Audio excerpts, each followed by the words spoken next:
So, a little bit about me. If you don't know who I am, my name's Liam. I'm one of the SharePoint MVP guys. I work for Productivity. I have some courses on Pluralsight. You can feel free to contact me. Maybe I'll respond to you, who knows. But feel free to reach out. But more importantly, what are we actually going to talk about today? SharePoint, yes. We're here to talk about Windows 7. That's what we're going to talk about. No. So we're going to talk about, first of all, why you would protect. We need to understand the principle of data security, what that really means. Then we'll actually talk about data security itself, and I'll break it into 3 chunks. One will be, let's talk about back-end security, let's talk about front-end security, and then let's talk about the end-user security, because it kind of flows together. And then we'll talk about compliance. We'll look at core features and components that combine everything together, and then we'll kind of wrap up talking about data loss prevention, kind of where it's at, and go through the flow. So, the question, why would we protect? Why would you want to protect your content? Is your content that important that you have to protect it? Have you ever really sat down and thought about the content that everybody stresses about and realized it's just a bunch of Word documents and Excel spreadsheets? But is it important to your organization? So let's talk about why then. Is it business critical content? Would your business suffer if that content disappeared?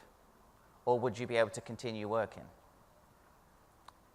Is it your own IP, unique to your organization? If it is, of course you want to protect it. You don't want everybody else to steal your stuff and create a new business based on the same thing that you've spent all those years building.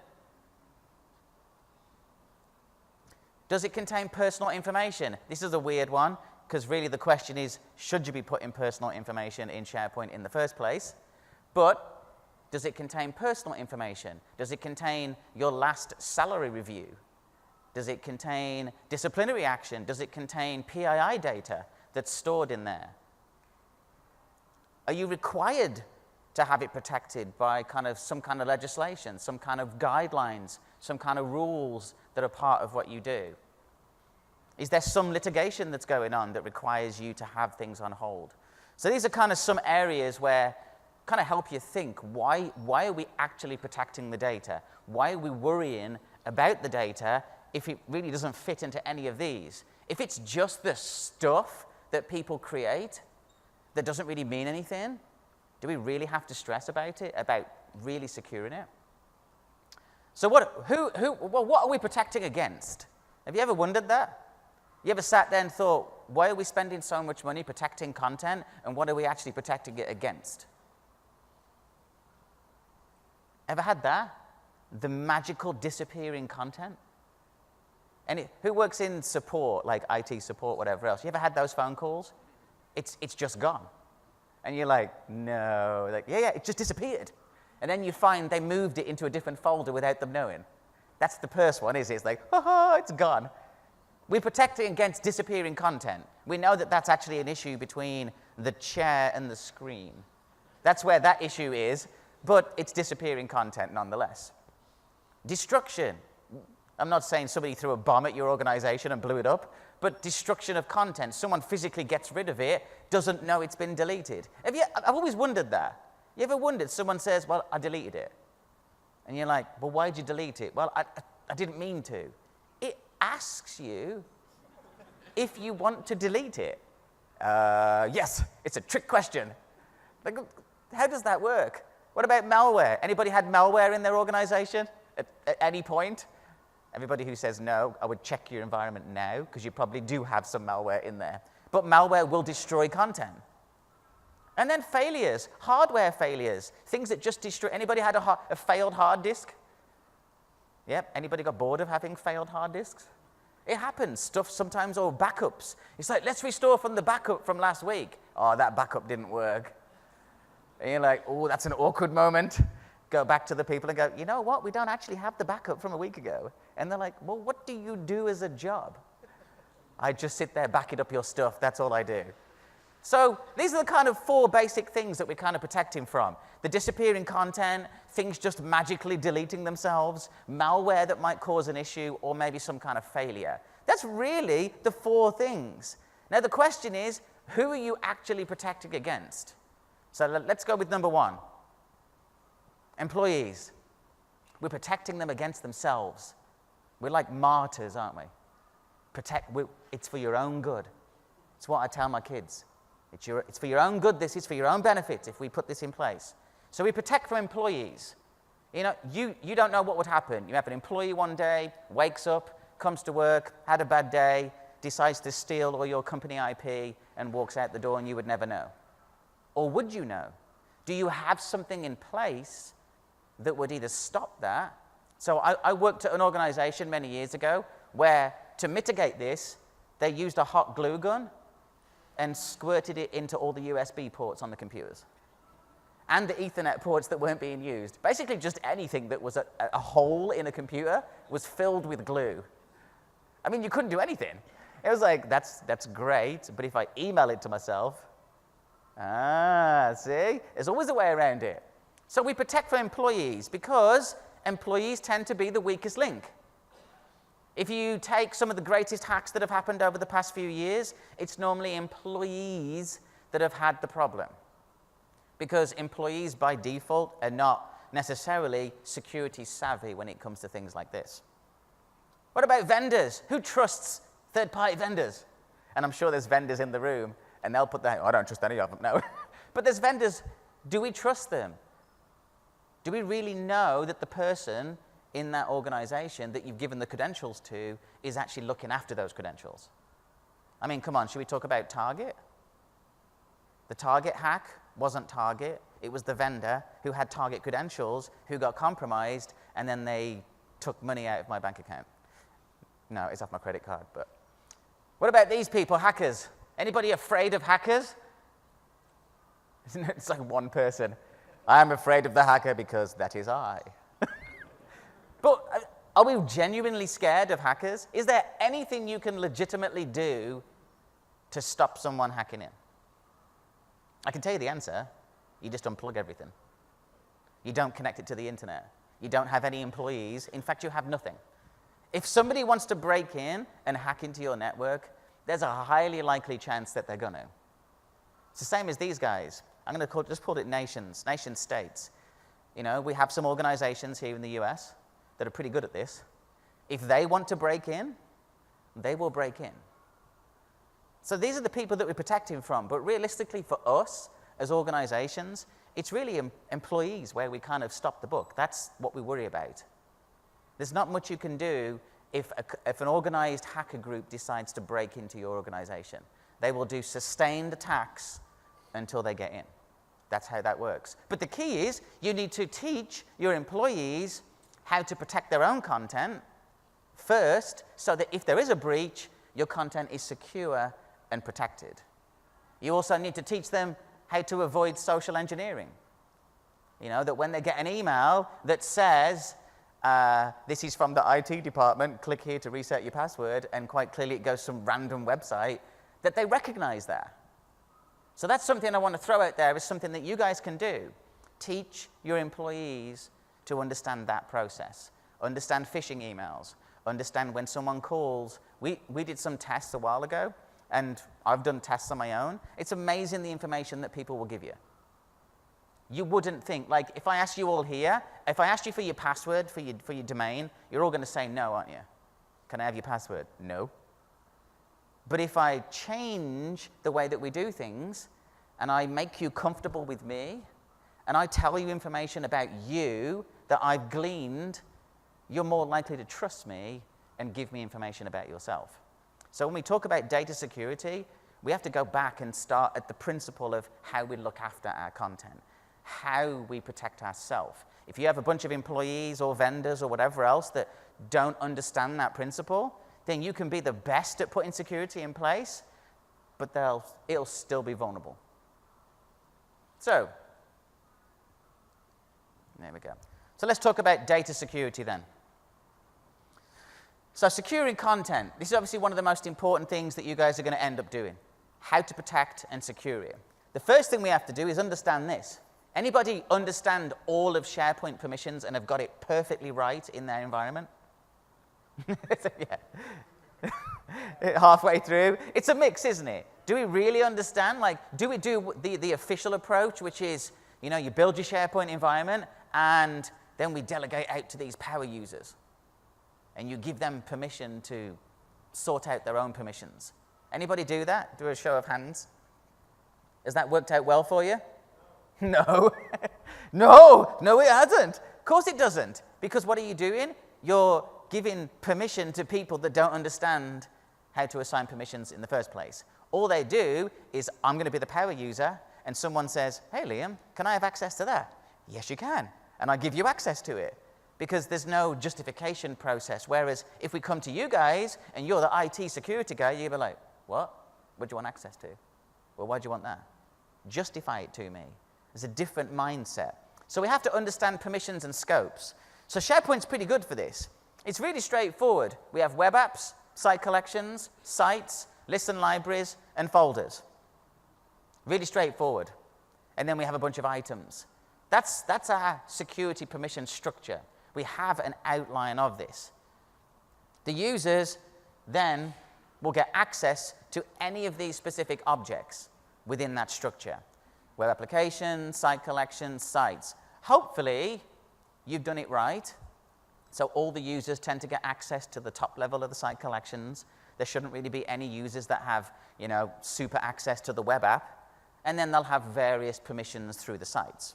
So that kind of gives us a base understanding of what the permissions and how they should go. But actually, anybody really understand what this does? Inheritance and broken inheritance. And I bet if you look through your SharePoint environment, there's a whole mix of it all over the place.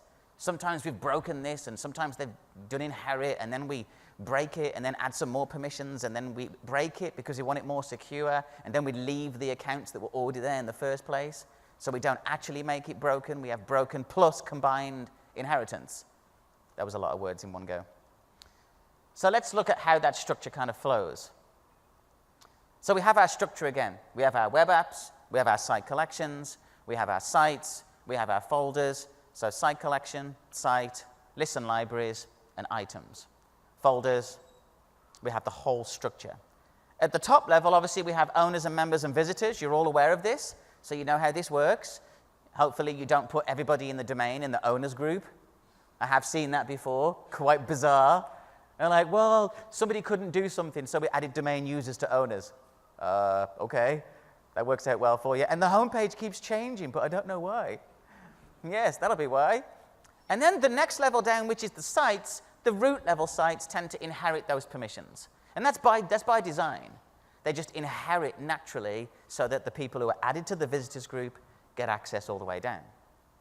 And then, of course, we can go all the way down the tree and we can inherit all the way through.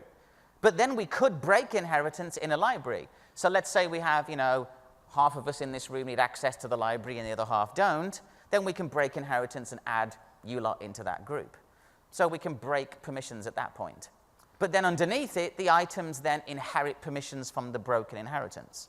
So it's actually fairly straightforward to understand.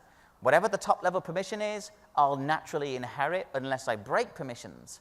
The only issues that we ever see is when someone breaks it and then they forget to remove the reason why they broke it in the first place. So they, you know, if there's a bunch of security groups that have access, they don't want them, they break them, leave them there, then add more, and then you've just got this weird combination of things. So we can break inheritance really at any level. It's important to understand that because this is where most of your security problems come from. Because you've given that superpower user access, they've gone through and changed permission. They said, well, I don't want anyone to access it. So they break inheritance. Then what they start doing is adding users by name, not just security groups. So let's do a show of hands. Who's using just AD groups in SharePoint only? Okay, a handful. Who's using a mix of AD groups and individual users? Who doesn't have SharePoint? Yeah, it's got to be at least one. No. Yes, SharePoint? Oh, I knew I was in the wrong session. But yeah, so we tend to do a mix. Which one's right? Which one's wrong? It depends. That's the consultant answer. Perfectly. It depends what you would like to do. And that will be 5 hours worth of work or 1,000. It depends. But yes, it depends. Does it depends on your requirements? There's no specific right answer for this. Should I be using Security groups, AD groups, should I be using small site groups? Should I be adding individual users? That's down to your organization to determine how you wish to do security. So in the diagram here, we can break permissions and put them in various locations, and then we can also inherit in those locations too. So we get to break things apart.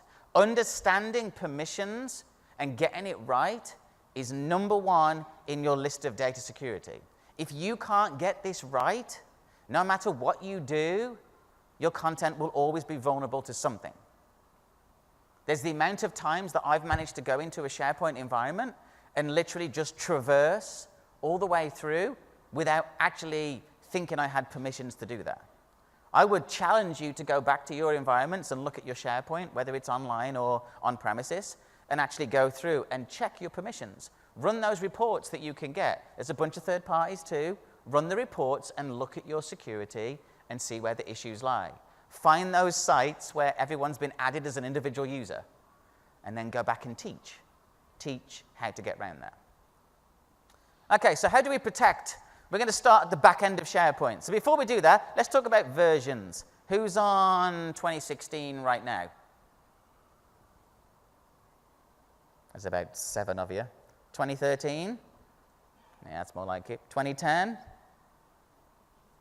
2007? 2003? 2001? MCMS? You just keep going back. So most of you are on 2013.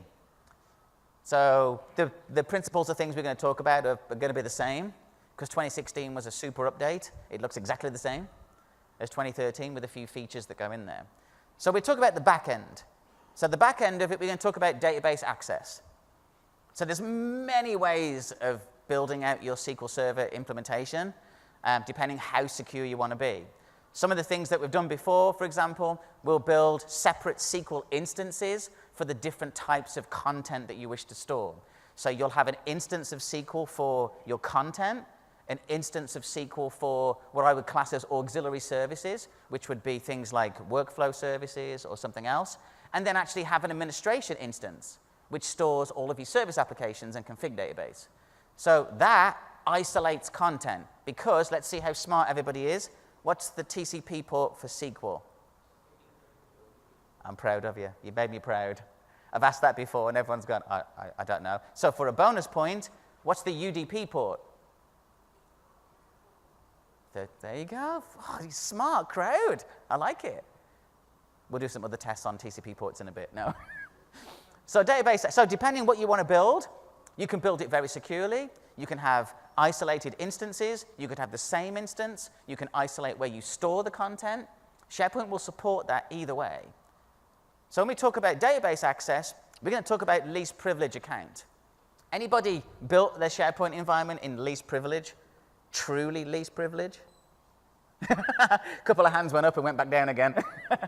Yeah. Yes. No. You said real least privilege. But a least privilege environment, it's a little bit harder to build out, but once it's done, it's solid. I remember working with some guys, working with some developers, and they were just used to being super admin and doing whatever they wanted to. And then when I came in, we built all the images that they were using as least privilege. Then they couldn't deploy anything, because they're like, well, I haven't got permission. Well, that's because you're not supposed to, because we're least privilege. Least privilege is exactly what it says, the limited amount of permissions per account. They should just be user accounts, nothing else. Utilize multiple instances, specific port control. Anybody using a non-standard TCP port for SQL? Cool. Doesn't make it any more secure. It's more about obfuscating.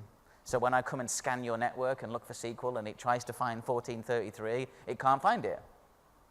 But if I scan the entire range of IP addresses, then I would find it. But that's a good start, because we're using different ports to limit certain things that might come into the organization. Because if I can go online and download a tool that lets me find every SQL server in your environment, then so can you. But I might be the disgruntled employee that does that one. Apply security policies. Anybody still turning the Windows firewall off the servers? That's a good thing. Nobody's going to fess up to that anyway. But I've seen that a few times where the firewall gets switched off. Well, I couldn't connect, so I turned the firewall off. No, no, no. Add rules. Add rules into the firewall to allow the traffic. And actually, there's a mode in Windows Firewall for isolation. So you can then control the servers that talk to each other. Remember the old IPsec type policies that we used to create, where you can say this server can talk to this server and this server can talk to this server? Apply those to SQL Server. Apply those to your SharePoint servers. Make sure that the only servers that can talk to each other are the servers that are supposed to be talking to it. Then you've limited the surface area of attack. Then, of course, we can encrypt the data. Now, of course, this is kind of an interesting story because the two options that are available are really this. So transparent data encryption, or TDE, is the primary option that's available. Now, in SQL 2016, we have always-on encryption. Now, unfortunately, SharePoint doesn't support that yet. Or just yet. At some point, it probably will. But right now, it doesn't. So all we actually have right now is encryption at rest. Now, there's no reason why you shouldn't be doing this. Anybody doing this now? Yep, that's what I thought. A few, like literally 2 or 3 people in the room that are doing it. So what's the reason why we don't do it? Well, we often think there's going to be a performance impact. It's going to be slower. There really isn't. But it means that if I was to break into your SQL Server, steal the database, and then try to do something with it, it doesn't work because I don't have the key to be able to do that. So we'll walk through the process of transparent data encryption. It's like 5 lines of SQL to actually enable that. But this is something that we should be doing because now we actually have encrypted data stored on the disk in our database. If someone steals it, I can't get into that data. That should be a given. There's no question why we shouldn't be doing that now. And you can do that on a per content database specific. So not every database in SharePoint needs it, but your content quite clearly. So in order for this to happen, and we'll do this in SQL in a second, we're actually going to create a master key encryption with my super secure password. Of course, you would never be able to hack it. Password. Then we actually create the certificate itself, call it whatever we want to at that point. Then actually we create the database encryption key with AES 256, and then we specify the certificate that we wish to use. And then we alter the content database to turn on encryption. Now, trust me, if it's that simple, why is no one doing it? It's literally that many lines. I'll show you in a second in SQL. But yes, that's how we do it. And we turn on encryption for that. Now, the next level on top of that is you can actually encrypt the SQL connections. So you're able to actually go into SQL, the actual connection, pass it an SSL certificate, and then from that point forward, when SharePoint makes a 1433 call to SQL, which it does internally, it will now be encrypted over SSL. That's a bit more complicated to get working, but you can go through that process. Okay, so let's flick over to this one. Ta-da!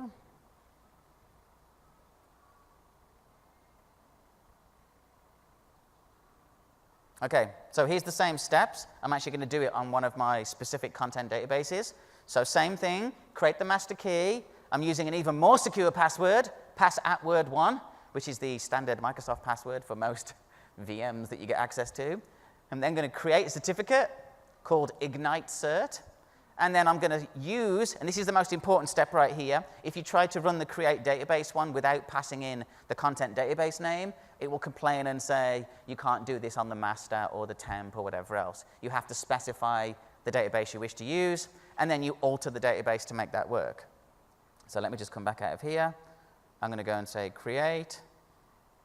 If it's successful, I'm going to create. I'm going to specify this and execute. Oh, did I actually call it the right name? Oh, here we go. That's because I actually didn't call it the right name. That was me. Execute.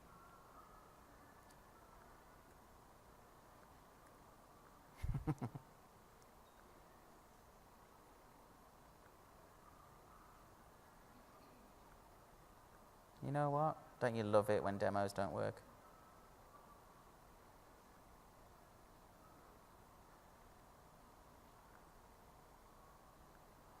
we go.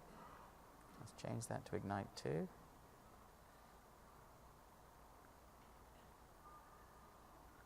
What?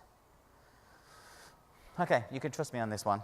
It doesn't find my certificate. I literally did it 2 minutes ago before we started. But you create the certificate. Once it's created in the content database, then we can actually alter the database to then say, I'm not going to run it because it'll say, no, you can't do it. But it'll come back and say encryption is set on. At that point, there's nothing else that you actually have to do. It's done. 2 seconds. I will come back and look at that in a minute. Okay, so once we've done in SQL encryption, once we've done, maybe we're doing protocol encryption, maybe we're doing something else with multiple instances, then we have to worry about the front end. How are we actually going to secure the front end? Like the end, the actual coming to the site. So the first one is site access. Controlled permissions, truly controlled permissions. Did you know that SharePoint by default is deny? Did you know that? As soon as you install SharePoint, it's deny because you don't have access. I have to physically add you to give you access to the SharePoint site. It's us that ends up breaking SharePoint security policy by adding individuals. So if you don't add users, you'll be fine. But controlled permissions. Inspect the content. How many of you have content inspection things in place to check what goes into SharePoint? Or do you check stuff on the internet more than anything else?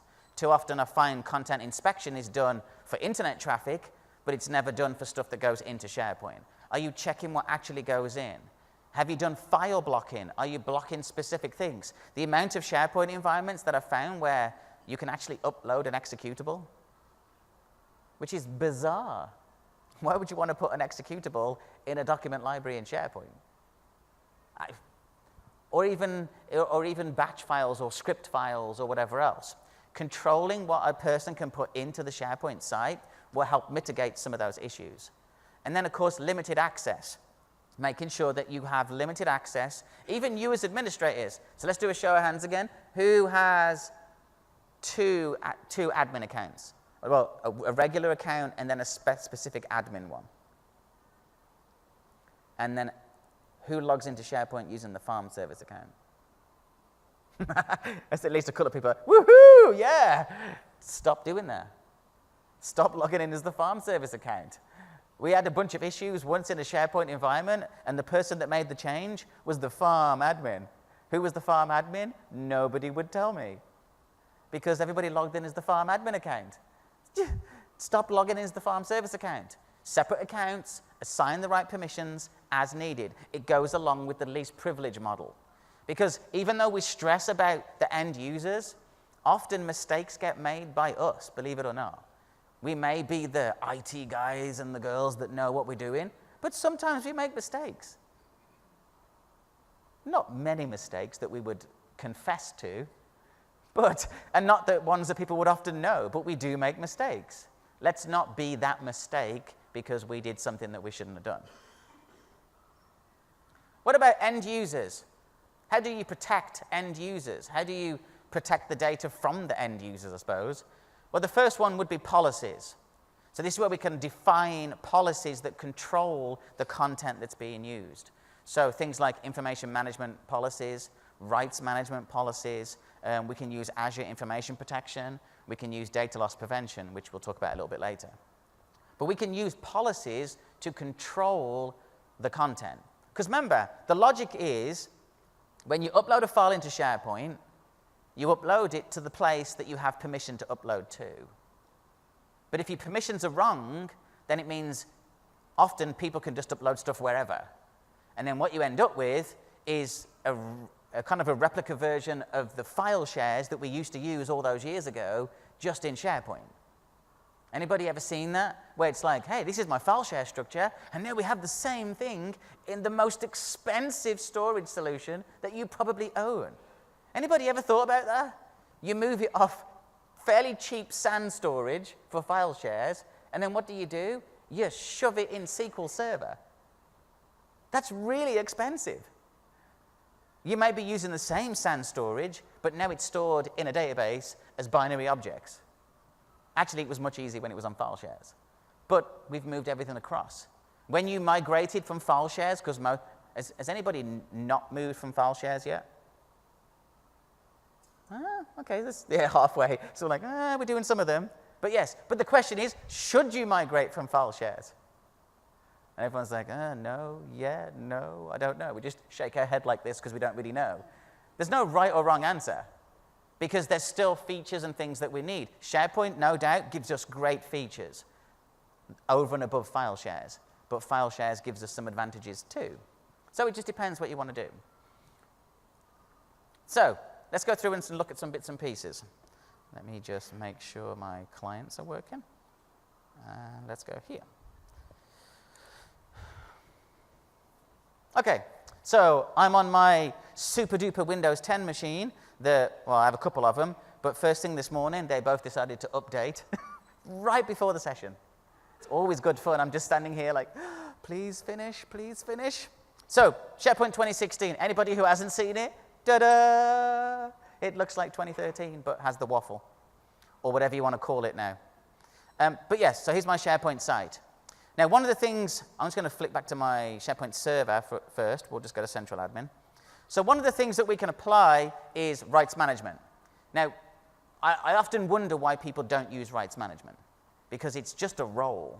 It's part of your infrastructure. It takes a little bit of configuration, but it works great.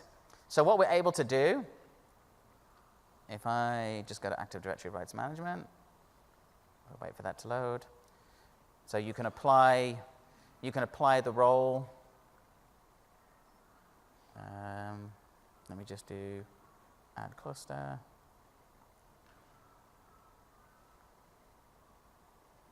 Let's make sure it'll load while that's loading. Just want to show you that.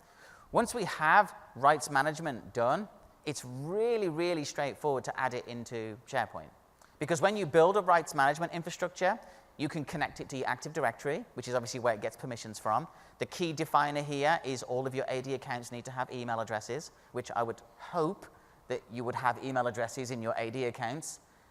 Once that's done, then you can actually come into SharePoint. You can click on Security and do Configure Information Rights Management. And you'll see that on Information Rights Management, I can either specify a rights management server, or I can literally just say, use the default one specified in Active Directory. So once I've installed it, it's just registered there. I actually have it running on a website in IIS, because that's how it runs. There's an IIS website, and I just connect it directly to that.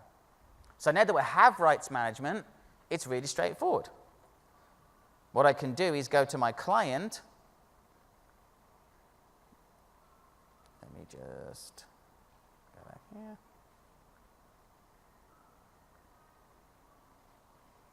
Go to my client machine right here, and I can open up Word. So the great thing about rights management is it integrates into two places. Now it integrates directly into SharePoint. It has done from 2013, but it also integrates directly into Office. So what I'm able to do is come to a Word document.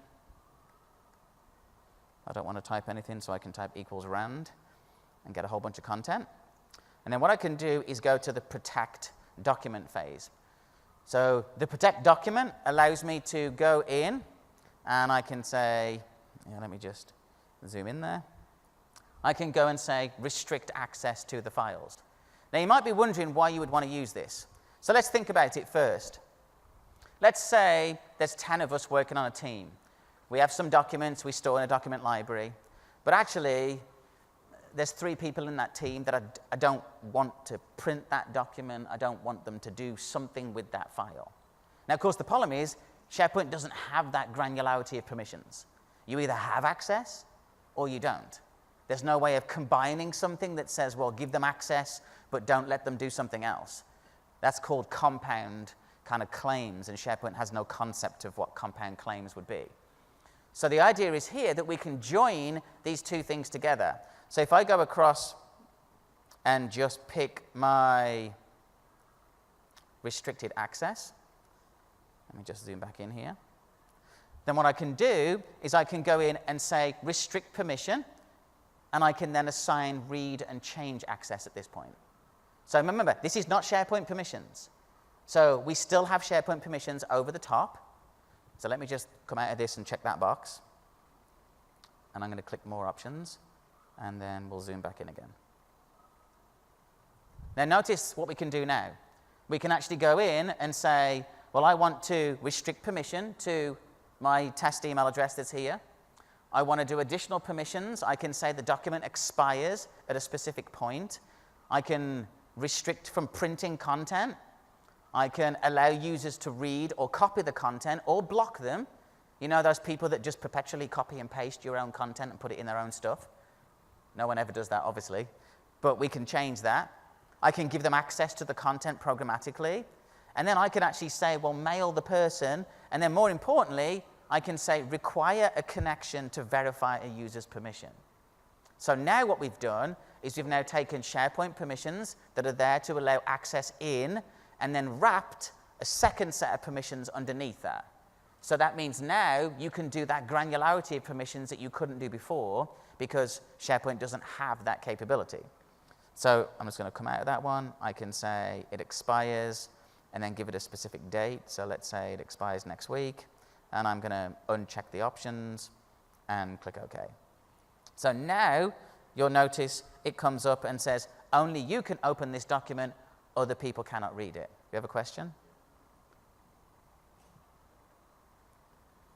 Is there a way to override that so when that user decides that, oh, I can't get to that document anymore, or so-and-so can't get to that document, help?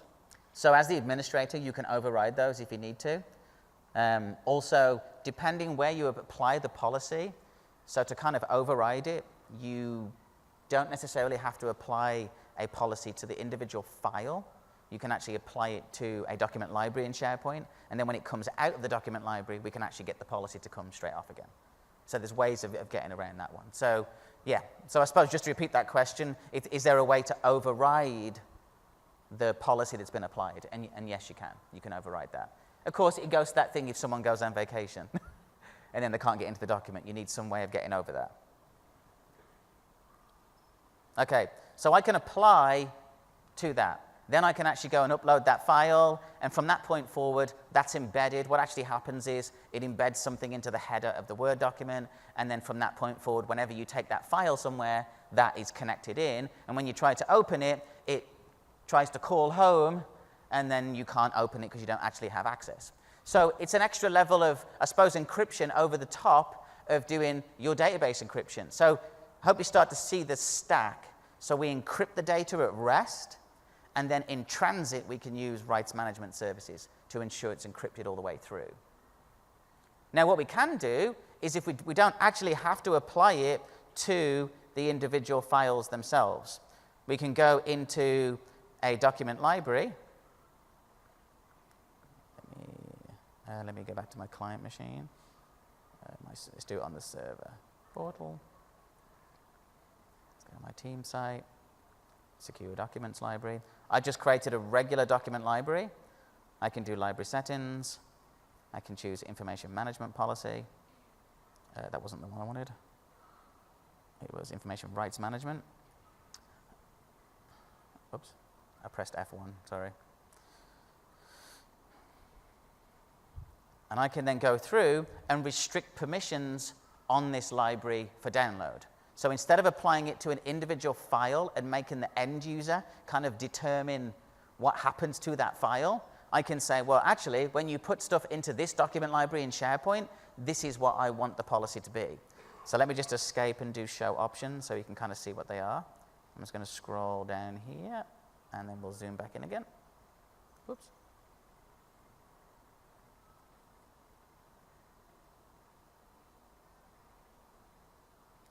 Okay. So what we can do is actually we can say, do not allow users to upload documents that don't support IRM. So we can actually control the content that's going in now. We can also, remember, stop restricting access, which is what we had in the Office client. We can prevent the documents from opening in the browser. So we can actually override the default behavior of SharePoint, which is obviously open in the browser. Then we can configure the rights. You know, can we allow viewers to print? Well, no, I don't want them to print anything. Can viewers run a script in the screen reader? Well, no. Can we allow viewers to copy and download content? After download, how long is it going to expire? So you can see that we can actually apply this directly inside the SharePoint infrastructure. So we can apply them to document libraries. Then when I put files in, this is what gets applied. So we get the best of both. We get the best of, I can do it in Office client, I can then do it in a SharePoint client, and then determine how that works. I believe earlier you said that this works with users who have email addresses. I'm in a manufacturing industry where we have libraries that might be shared both with the administration office as well as kiosk machines out on the manufacturing floor. Yep. How does, for a lot of these users who don't have email addresses but they do contribute to SharePoint, how does it affect them? Okay, so the question would be, if they don't have an email address, how do you assign that type of permission? So so for SharePoint, it's a little bit different. You don't necessarily need an email address to actually assign a permission because you're assigning it to the SharePoint document library itself. If you're trying to control individual permissions, then you will need an email address. And if it's a kiosk, whether they log in as a single account and they share it, that account needs to have an email address in order for that permission to be assigned. But if it's just SharePoint, you can just do it straight in a library, and then it will take whatever the permission of the user is that comes in, because you're not assigning it to a user at that point.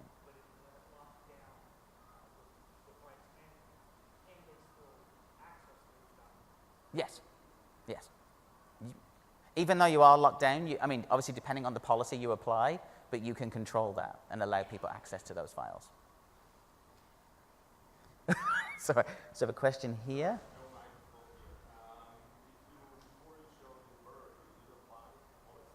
Yep.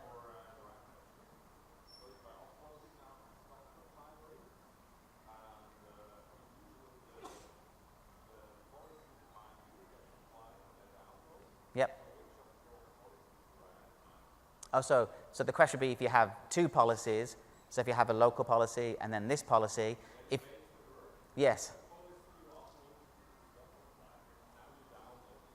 That's right. So the SharePoint policy is the one that should override, because that's the storage location that you go into. You wouldn't normally want to mix the two together. That would make it very, very confusing to go in and say, well, actually it's restricted, but this one's even weirder. So yeah, it normally overrides with the SharePoint one. Yes. Yeah.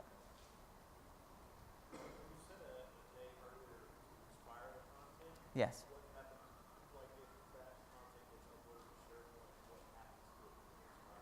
It just, no, so if you expire the content, that's not obviously expiring the content, it's just expiring your access to that content. So it's kind of like a timed, and then you get restricted access. So the next thing that we could use isn't really part of the SharePoint on-premises solution, it's more of an Azure service. And I wanted to talk about this because we mostly should be living in the hybrid world now. Anybody who's in hybrid right now? Okay, anybody who's not in hybrid? That's probably the rest of you. Anybody know what hybrid is? Yeah. So the future is obviously living in the hybrid space, where we connect our on-premises to the cloud, and we can utilize services that are in Azure or they're in Office 365. Now, one of the services that's available to us is the Azure Information Protection Service. And I kind of wanted to walk through just a little bit of how that would work, really from the end user perspective.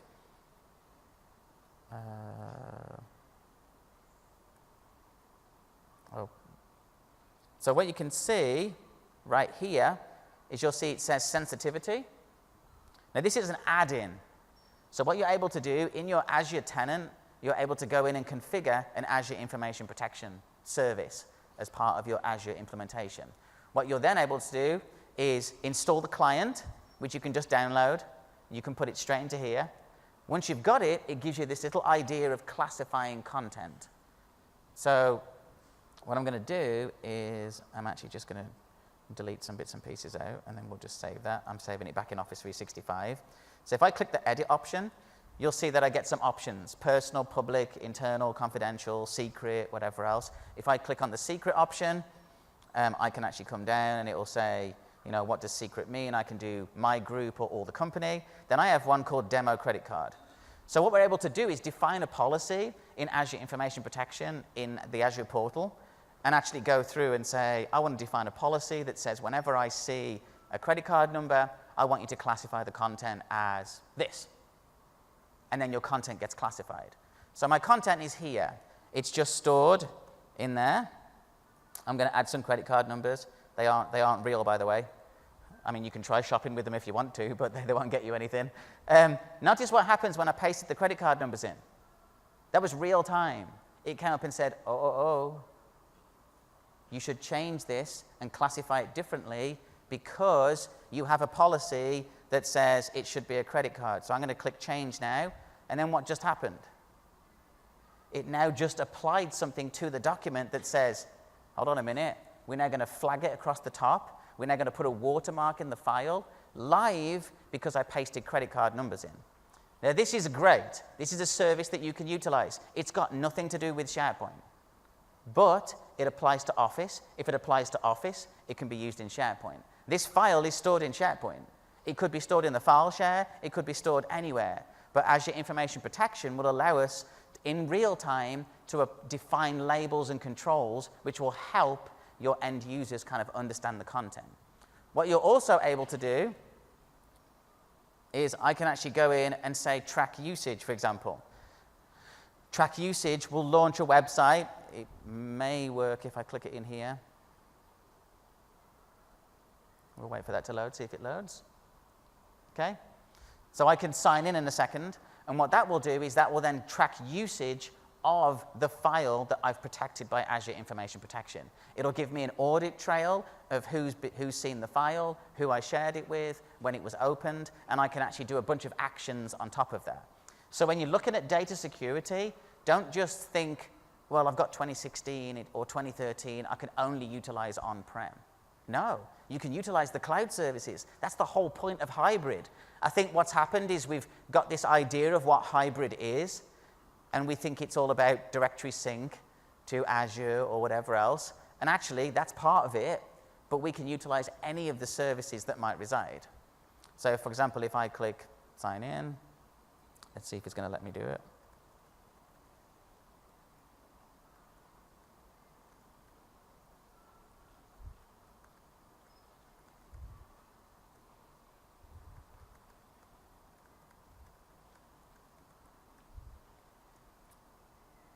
And your password should be at least 16 characters long. Of course, the wrong tenant.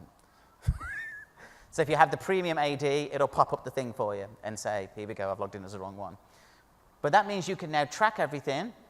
You can also block content. You can apply a policy to here. Now combine all those together. Think of the process. I encrypt my database.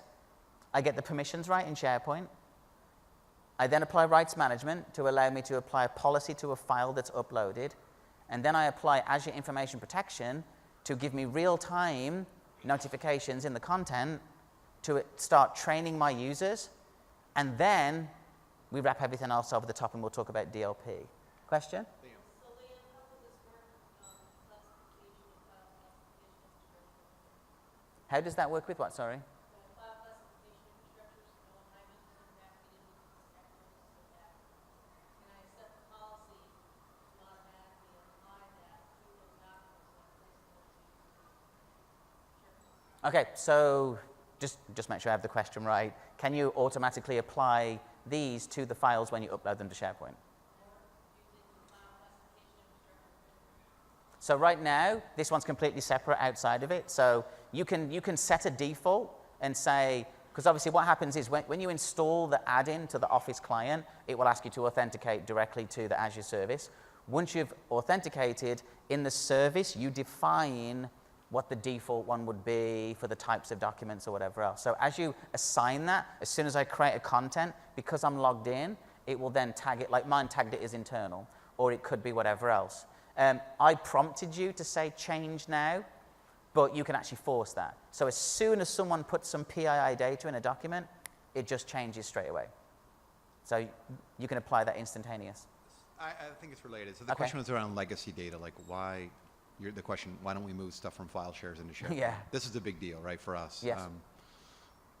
Legacy content that has PII in it, if I drag it into SharePoint, does the Azure Information Protection Service, for a lack of a better term, index the content and say, oh, this needs to be this particular classification? That was like the most perfect question that led into a whole bunch of stuff we want to talk about.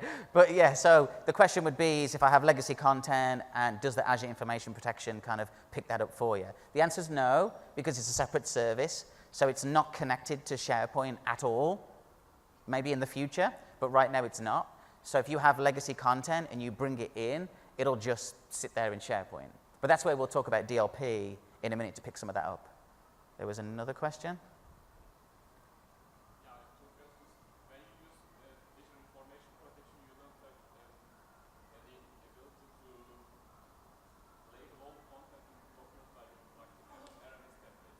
That's correct.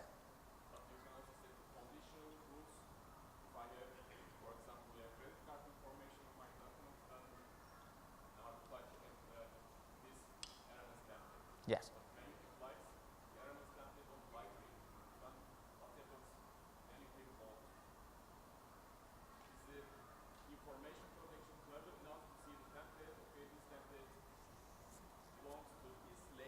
Okay. Okay, so the question would be is it intelligent enough to know that if it's a credit card number, it needs to be this template or whatever else, like backwards and forwards? Yep.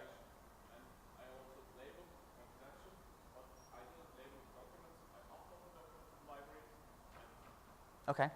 So you want some artificial intelligence that will just be like, ta-da! Okay. It doesn't quite do that yet. It would be nice if I could just put a file in and it would just go, ha ha ha, just magic and figure it out. It doesn't do that yet. What's good though is if you do use the Azure Information Protection Service and you do decide to use it now, which isn't part of SharePoint, at least if you use it now, if you move to Office 365 and start using the compliance security features from the Compliance Center and everything else, then they all kind of map together. So it doesn't quite do that yet. And it may not do that in the future either. Yeah, are there Office add-ins on premises? So this is the Office add-in for the premise that I've got installed right here, yes. And are all the decisions, are all the rules being applied locally, like the content isn't being sent anywhere? No, so in my example here, I am saving the content into 365, but I could store it in SharePoint, I could store it in a file share, I could store it wherever, and the rules are connected to across the internet. So you still need an internet connection to 360 to Azure to be able to get to but that. you're pulling down the rules and processing the content locally, Correct. right? Thanks. Yeah. As soon as you install it and log in, it brings that down from the Azure cloud. Okay. Let me go here. Okay. So let's talk about compliance then. Such an amazing word, isn't it, compliance? Anybody get shivers when you hear that word compliance? It's almost as good as the word governance, isn't it? Swear that's a made up, no, I shouldn't say that. Okay, so what are the core features that make up how we build a solution like this? Well, first of all, we should be using content types. Anybody who's not using content types, you need to stop using SharePoint. No, you should be using content types by now. It's been many years of indoctrination. Content types are the building block. Then we have sites. Then we have search. Then we have the data loss prevention engine that's built in. And then we have the data loss prevention policies. So when we talk about compliance in SharePoint 2016 on-prem, or even in Office 365, but we'll focus on-prem, we're talking about this. We're talking about definition of content, make sure it's there, make sure it's structured and stored, make sure that search is working so it can index all the content, and then the DLP process. So, question, sorry? Yeah. Search and rights management, is that what you said? No, so there's no issue with search and rights management. Search will still crawl the content. It doesn't understand the rights management policies as such. Correct, because it's a separate piece. It's not part of the SharePoint infrastructure. It's an extra piece that's applied over the top. So remember that in SharePoint, you apply, so if there's 3 documents in a document library, and I apply a rights management policy to one, you can still see it even though I don't want you to do anything with it, because your SharePoint permission still allows you to see that. The rights management piece doesn't remove and override that SharePoint viewing capability. So let's understand data loss prevention. Well, first off, the way it works is you have the content, you create it or you change that content. Then the search crawl goes ahead and looks for that changed content. This is the key.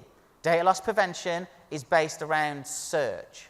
So that means it's not real time. So be aware of that. That's a gotcha. Don't expect it to be a real time, boom, I just add something and it works. The search index gets updated. The DLP policy query then runs based on the rules and the definitions that you've applied.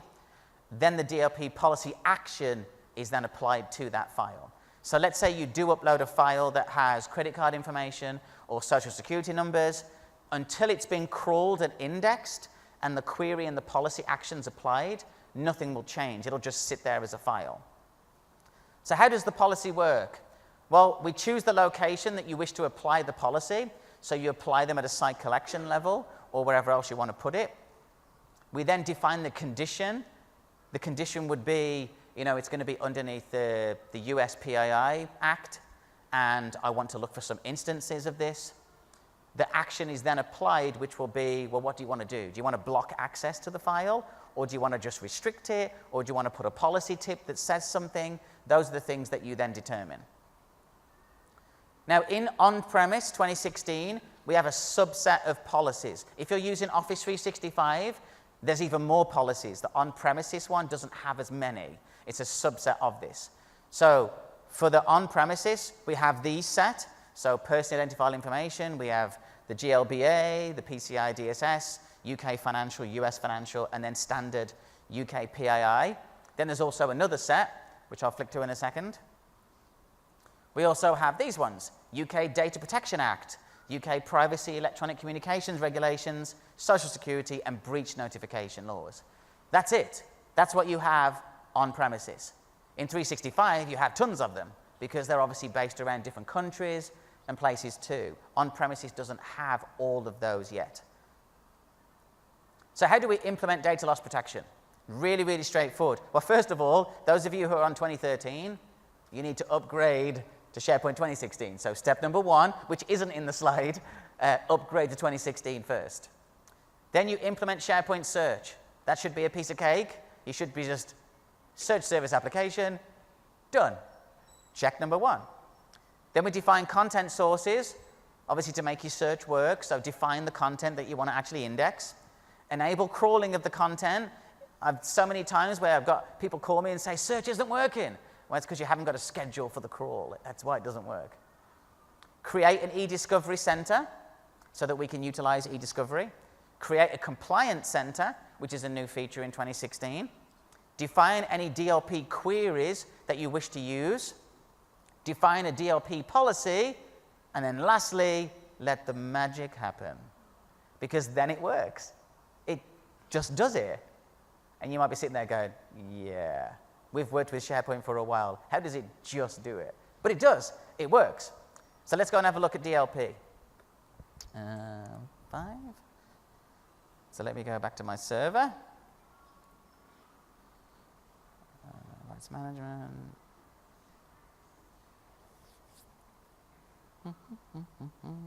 Okay, so...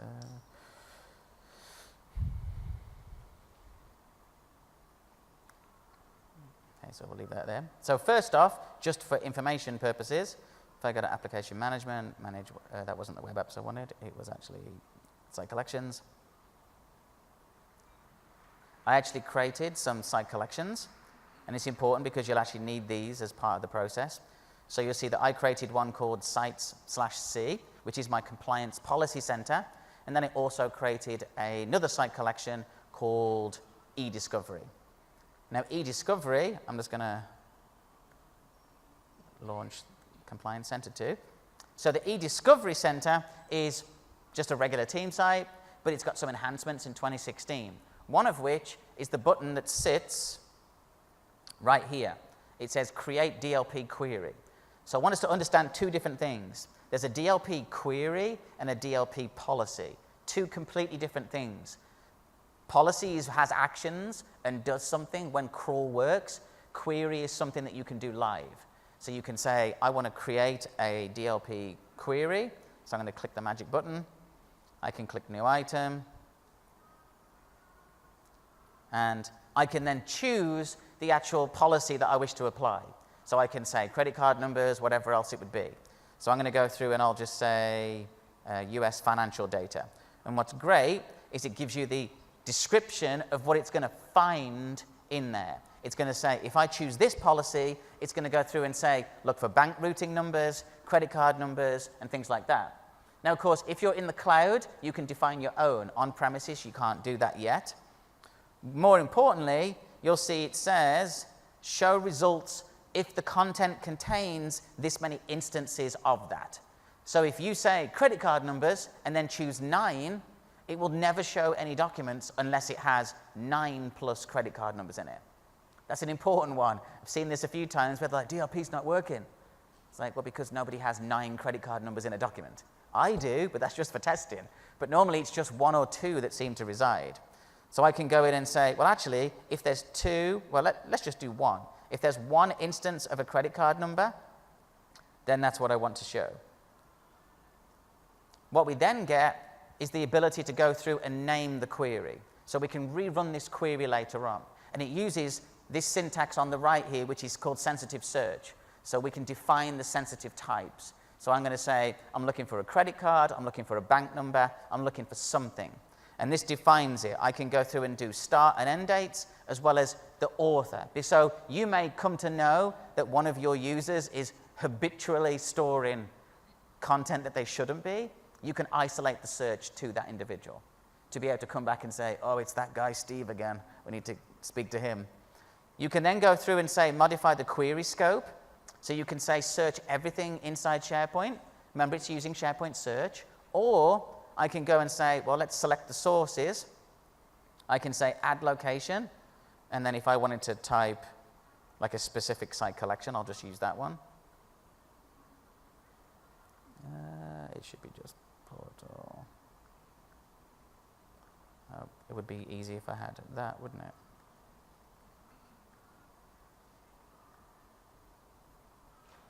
Okay, so it comes in. Let me just zoom in.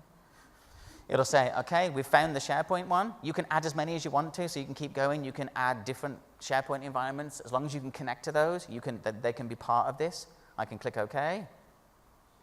And what that gives us now is it kind of creates our search for us now. So now we have our specific filtering, and we have the source place that we wish to find and do a search for. And then as long as SharePoint search is working, you can go through and do a search, and instantly you'll see that my results have now come up. You'll see that I actually have some text documents, an Excel spreadsheet. I have some other information that contains, as it says, credit card information or bank numbers or something else. So you can run this at any point. I can save this query now and run it whenever I need to. Now that doesn't do anything. That's just a manual thing. Question? You mentioned that you were using search service, right? Yes. Can I crawl SharePoint content with my 16 search bar? Oh, yes. Yes, so once, so the way it works, I suppose the question would be, I have an older version of SharePoint. Can this work across that? Yes, you can definitely get 2016 to crawl across other SharePoint information. Once it's in the catalog, in the index, then this will run against it.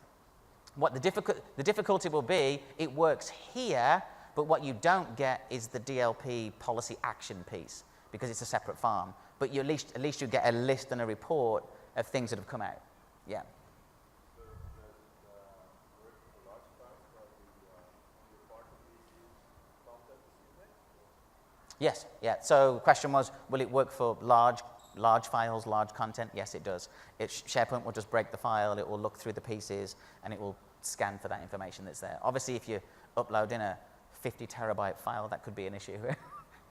Going back to your putting everyone in the site owners group, Yes. can you include a permission scope in your search? So looking for files that have this information that are open to everyone or domain users? Okay. So question was, can you add a kind of permission scope to the search? So you can, once you understand the sensitive search syntax, excuse me, if you go online on TechNet and MSDN, there's a list of all the parameters that are available, not just, if I just scroll back up again, you're not just isolated to this that comes in that query, you can add to that one. So you can also add regular SharePoint properties. So content type is equal to whatever else, or the author or the user or whatever else. So you can add that information. Excuse me a second. But yes, you can definitely apply that as part of a regular SharePoint search. Okay, so I have some results. Now, of course, what I can do is I can click export. Oh, let me give it a name, sorry. Test. Export. What this allows me to do is, for fun, I can go and export everything that matched that query. So I can go through and say, you know what, I've done a query, that department's not going to believe me, so I'm going to export the whole thing out and send them a zip file with all the violations for data loss prevention. So I can do that, and it will say include versions of the SharePoint, include items that are encrypted or things that we don't understand, but we've managed to find, and then send them that file. And this will give you a zip file, like you can extract it, and it's basically a full folder structure of what you've exported all the way down. Now that's great, but that's just a query. Now if I wanted to apply a policy, we have two different types of policies in the Compliance Center. The first one is a deletion policy, or you've got a data loss prevention policy. Deletion policy is straightforward. You can apply this and it will delete and manage things getting deleted after a certain time automatically. Because we all know that we suffer from that. Content just goes in and it stays there forever. And if we use deletion management policies, we can then remove some of that. But if I want to go and create a data loss prevention policy, I can actually go in and say policy management. I can click new item. Notice the same principle again. We'll use social security numbers. I'm going to call it Liam Test. I'm going to change that to be just 1. And then what's different this time from the query is that I have a specific action. Question? Not on premises, but in 365. So in 365, you can define your own. On premises right now, not yet. So now we have the ability to say, I want to send an incident report to these people when content violates the policy. So this is where you would have, and you wouldn't send it to the person that created the content. That would make no sense. You'd want it to go to somebody else like, oh, I have a violation. I'll just ignore that. You send that to somebody who's going to do something about that. And then you can say, actually, what I'd like to do is notify the user. So I'm going to use my reports at dev.local. I can then notify the user with a policy tip that will say, hey, there's an issue here. And then I can actually say, I'd like to block access to that content. So we have the flexibility of saying, you know what, if it meets PII data, block it. That's it. It's amazing how fast your end users will learn not to put PII data in SharePoint. They'll just store it on their C drive instead.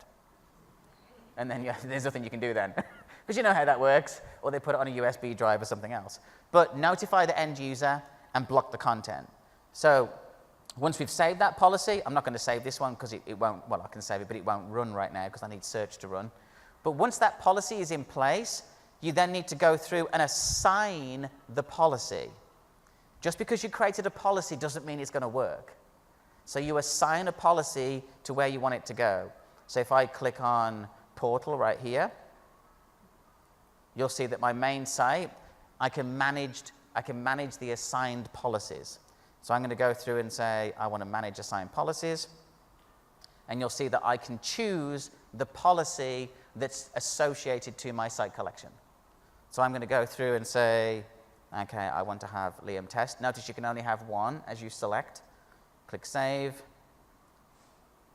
Okay, that's that piece of configuration that needs to be done. Define the policy, associate the policy, and then SharePoint Search does the rest. We don't have time to wait for search to run. So what we're going to do instead is I'm going to flick back to my client, and we'll just open up my web browser. And then you'll see what actually happens when it crawls and meets policy violations. So you'll notice that my icons have all changed. What was a Word document is now a red kind of no entry sign, and then there's another one with an exclamation mark. Now if we come over here and click on this, what we now get is access to the item is blocked. It conflicts with a policy issue that's been defined in your organization. So I can't do something with this file. It's now blocked. So I can actually go in and view that policy tip. So I'm going to say view. Wait for that to load. Oh, there we go. And it now tells you, hey, this is the issue. You can resolve it and override it. Here's a gotcha. Once it's been resolved and overridden, it doesn't then get flagged back up again. Now, you might think that makes common sense, but think it through for a second. It gets violated because of a credit card number, because that's all it has in it. I resolve it, and then I go back in and add a bunch of other stuff to that file. Because you've resolved it and said there's nothing wrong with it, it doesn't then get picked back up again because it remembers that you told it to stay there. It's a limitation right now that will change. But right now it doesn't. But I can actually click resolve, and then I get an option that basically says I wish to override the policy at this point, and then or I can report the issue and say there's nothing wrong with it. If you go in and just say report it and say it doesn't match anything, it'll just change the icon and put it back to normal, and it's a regular one. So you have some flexibility. Of course, you wouldn't want regular end users to be able to do that one. That's just based on permissions. Now, the other option that you've got here is you'll see this time it's not being blocked. It just says this item conflicts with a policy issue. So now what I'm able to do is I can do view the policy tip, same as before. It tells me its social security numbers because it's a different policy. If I choose resolve, I get the same thing again. So you have to remember that DLP in SharePoint 2016 on-prem, I'm going to call this version 1.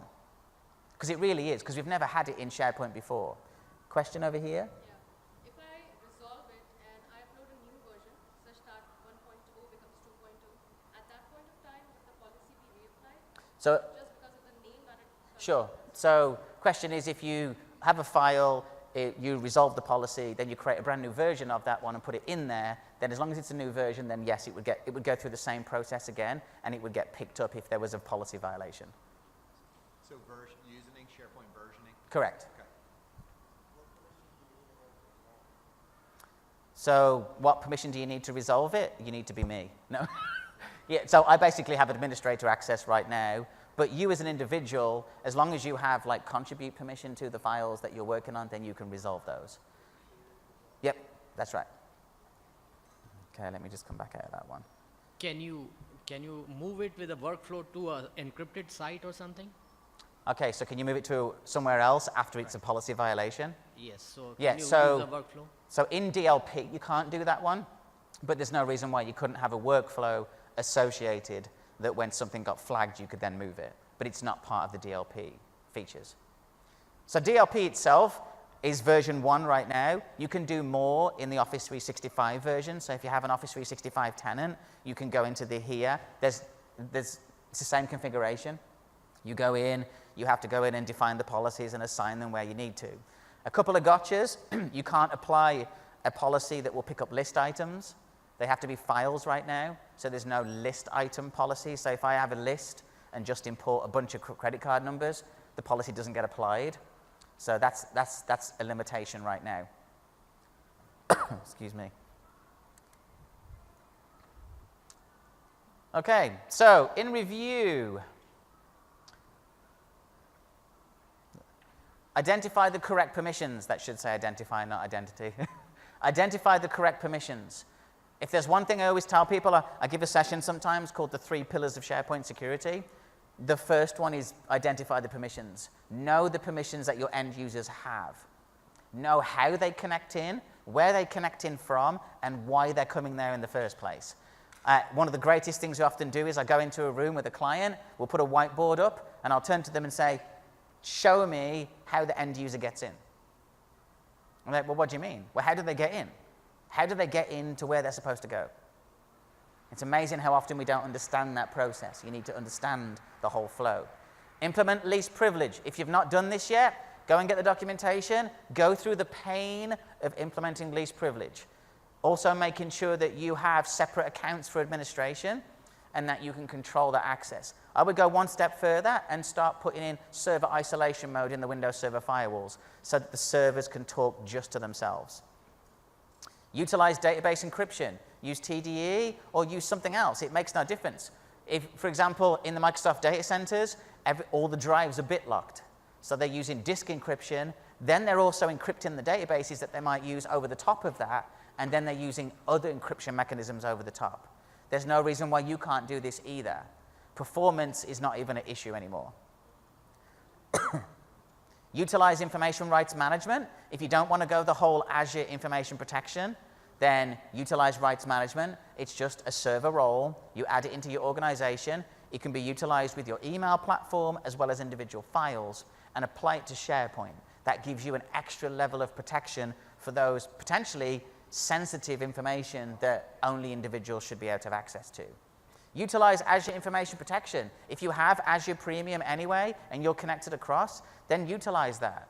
I don't know why you wouldn't. It's the ability for labeling. Right now, there's no real integration with SharePoint on-prem at all. It's literally just cloud kind of connectivity. But the labels that are being assigned as part of Azure Information Protection are utilized across multiple components in the Azure stack. So if you go there now, you're prepared for when everything merges together, which is obviously part of the roadmap. Ensure that your search is working and crawling properly, because it's not going to work without it. DLP is not going to work if your search doesn't work. If you have issues with it, it's just not going to work. Define your DLP policies and your queries. Queries for ad hoc. You want to run them whenever you feel like it. Policies for controlling access to content that's a violation of a specific policy. And then the last one, create great messages to explain to the end users. There's no point saying some random message that just says, you're blocked. Have something that's a bit more like, oh, so why is it blocked again? Because trust me, when your end user goes into a SharePoint library and they see these funny icons, they'll be like, what just happened? They'll have no idea. So create something that the end user's gonna kind of understand. And then train them. Show them what it does. This is what happens when a violation happens. And make sure that you are not the bottleneck when it comes to the reports. Don't send them to you. Send them to somebody else that's actually gonna do something. Okay, so some quick resources. There's a couple of other sessions that were on about data loss protection, even though they're 365. You can go on TechNet and review some bits and pieces. And then I had a blog post that I wrote about DLP on-prem and online. So use the resources. Obviously, you need to go to 2016 first. That's the first step. But use the resources, and you'll be able to use DLP. So deploy and ramp up on new services. This is the fast track one. Will help you to get to Office 365. Obviously, TechNet community. Be a part of it. Make sure you evaluate your sessions. It's always good to get feedback, whether you liked it or not. It's always good to know. And thank you for coming for the session, and I hope you enjoy the rest of the day.